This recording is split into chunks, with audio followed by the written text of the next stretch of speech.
동방예의지국. 얼핏 훌륭하게 들리는 이 말을 뒤집어 보면 조선은 밖으로 중화 발악이었고 안으로는 유학의 탈을 쓴 양반 사대부들이 수직적이고 폐쇄적인 나라였음을 뜻합니다. 남녀 차별은 당연했습니다. 여성들은 성적으로 사회적으로 짓눌려 살아야 했습니다. 그러나 엄동설한 한겨울에도 수선화가 피듯 이런 위선적인 폭력에 저항한 여인들이 있었습니다. 어우동, 유감동, 황진이 그 주인공들인데요.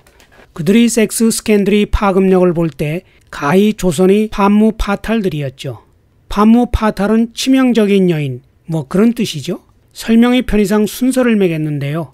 기준은 성에 끌려다니지 않고 얼마나 자기 주도성을 발휘했느냐 하는 것입니다. 부득이 개인이 주관이 섞여 있음을 미리 말씀드리고요. 3위부터 역순으로 조선의 성문화와 사회상을 들춰보도록 하겠습니다. 안녕하십니까. 해얼TV 정상호입니다. 1427년 8월에 한 여인의 간통사건이 조선 사회를 뒤집어 놓았습니다. 세종이 심각하게 승지에게 묻습니다. 사원부에서 유감동을 가뒀다는데 그녀가 도대체 누구고 간통한 자가 몇이나 되느냐. 좌승지 김자가 대답합니다. 유감동은 평강 현감 최준기의 아내로 거만성 묘수의 딸입니다. 거만성은 한성을 검속하는 직책으로 말하자면 서울시장을 감찰하는 고위직이죠. 최준기가 전에 무안군수로 임명되었을 때 유감동도 함께 옮겨갔지만 몸이 아프다는 핑계로 혼자 한양으로 올라왔다고 합니다. 그 후 스스로 기녀라고 하면서 음란한 짓을 일삼아 최준기가 버렸습니다.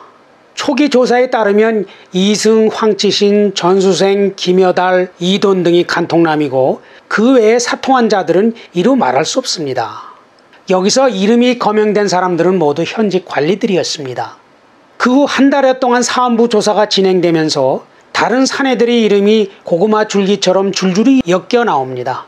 세종실록에 이름이 적힌 사람만 해도 전현직 관리 40여 명이 되죠.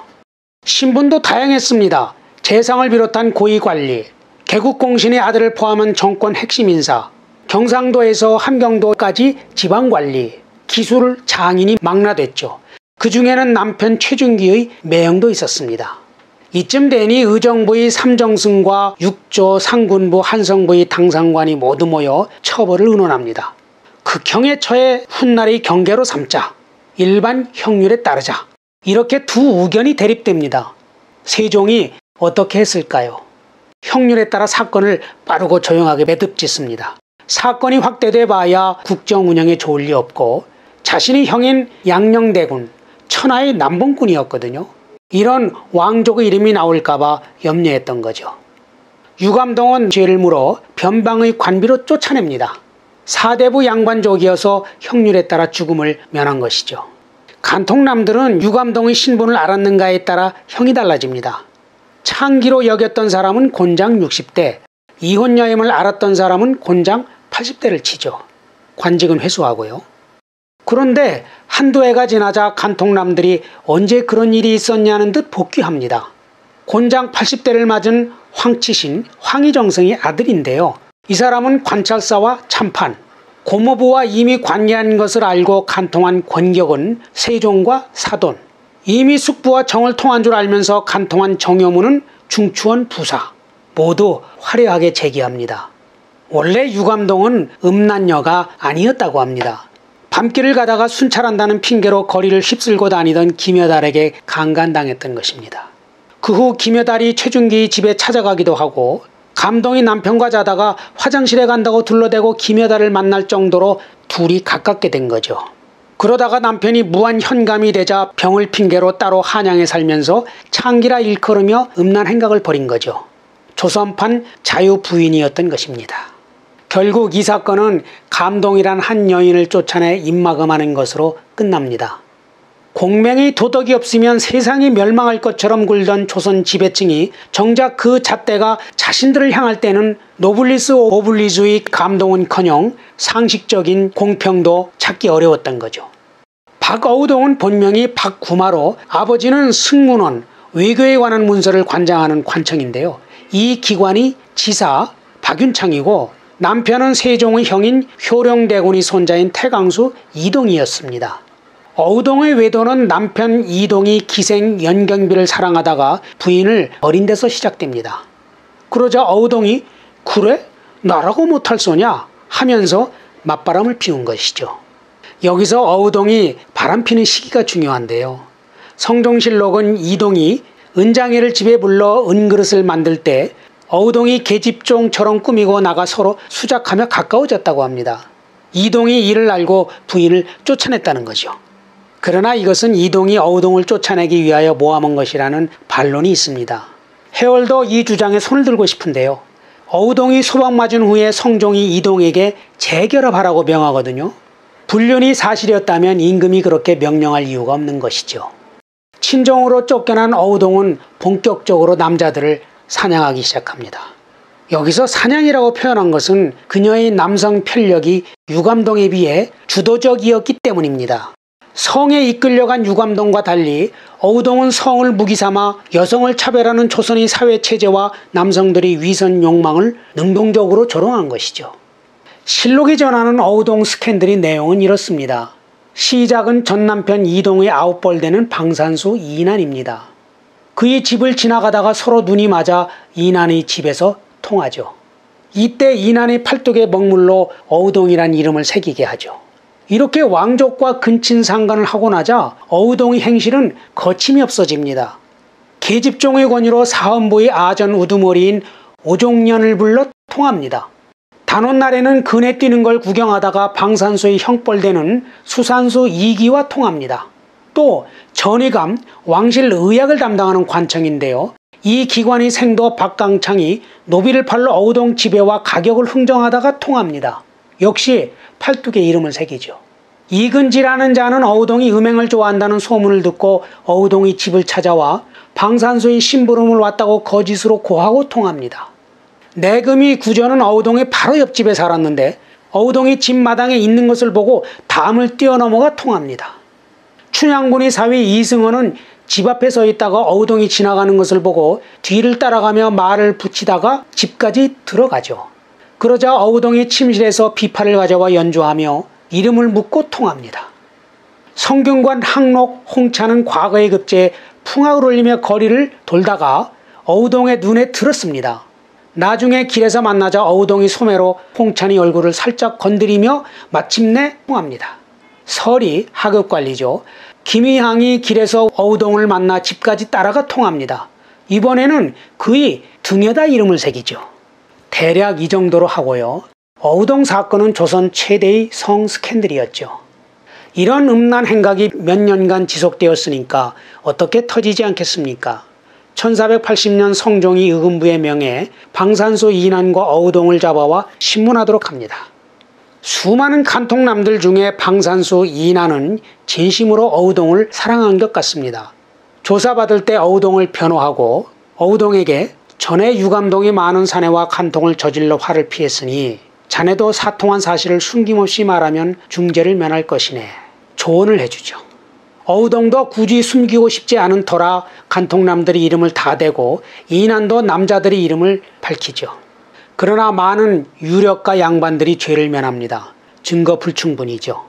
뿐만 아니라 빼박 증거가 있어 유배되거나 옥에 갇힌 사람들도 얼마 후 모두 풀려납니다. 어우동의 처벌은 유감동 사건처럼 둘로 갈라졌습니다. 하나는 사대부 양반족 부녀의 간통이니 형률대로 곤장 100대, 유배 2천리로 벌하자. 또 다른 의견은 극형에 처해 본보기로 삼자. 성종이 어떤 결정을 했겠습니까? 성종은 세종이 아니잖아요. 일반적인 간통죄가 아니라 강상죄를 적용해 교수형으로 처합니다. 강상죄는 가족 내의 폐륜 범죄나 종이 주인을 겁탈하거나 살해하는 경우로 중죄거든요. 사실 간통남들의 숫자는 유감동 사건이 더 많았습니다. 더구나 어우동의 간통 시기는 남편에게 이혼당한 후였습니다. 그러나 종친이 부인이었다는 이유로 극형을 당하죠. 또 성종이 폐비 윤씨 사건에서 자신을 옹호하던 신하들이 대거 스캔들에 연루되자 어우동을 아예 제거해야겠다고 생각했을 수도 있고요. 그런 점에서 어우동은 시대의 희생양이라고 할 수 있습니다. 황진이는 어우동이 죽은 지 약 40여 년 후에 등장하는데요. 기생이란 직업 탓에 실록에는 나오지 않습니다. 야사나 허균, 이덕무 등이 저술에 기록되어 있죠. 전해오는 얘기로는 개성 황진사의 서녀로 태어났고 어머니 진영금은 시각장애인이었을 것으로 추측하고 있습니다. 어려서부터 미모가 뛰어나 동네 청년 하나가 그녀를 사모해 상사병으로 죽었고 그때 충격을 받아 기생이 되었다고 하죠.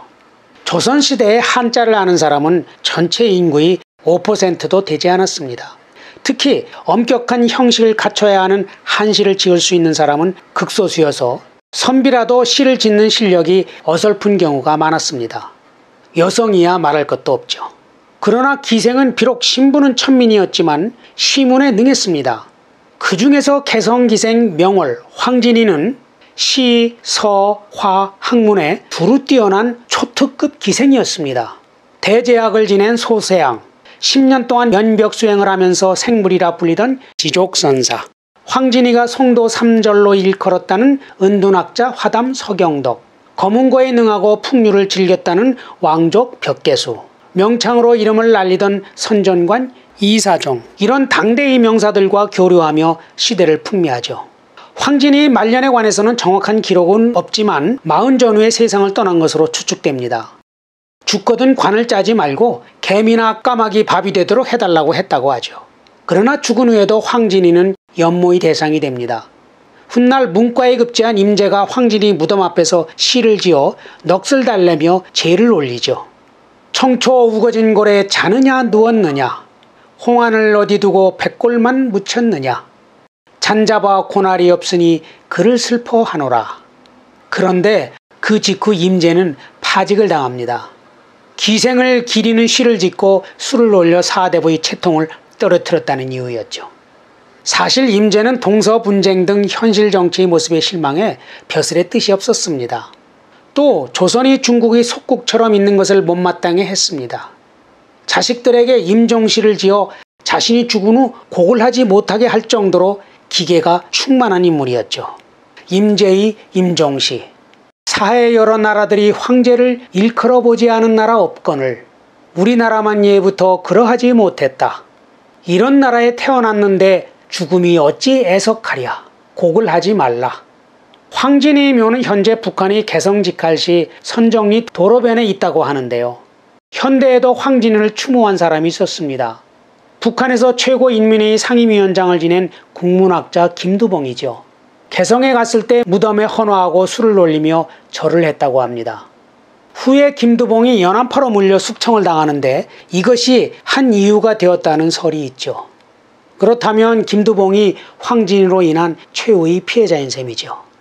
아무튼 황진이는 기생의 수준을 넘어 새로운 예술적 감각과 자유로운 영혼으로 화석화된 조선에 생기를 불어넣은 선각자라 할 만합니다. 동짓달 기나긴 밤, 동짓달 기나긴 밤을 한 허리를 베어내어 춘풍 이불 아래 서리서리 넣었다가 님 오신 날 밤이여든 구비구비 펴리라. 준비된 영상은 여기까지입니다. 유익하셨다면 구독과 좋아요도 많이 눌러주시고요. 고맙습니다.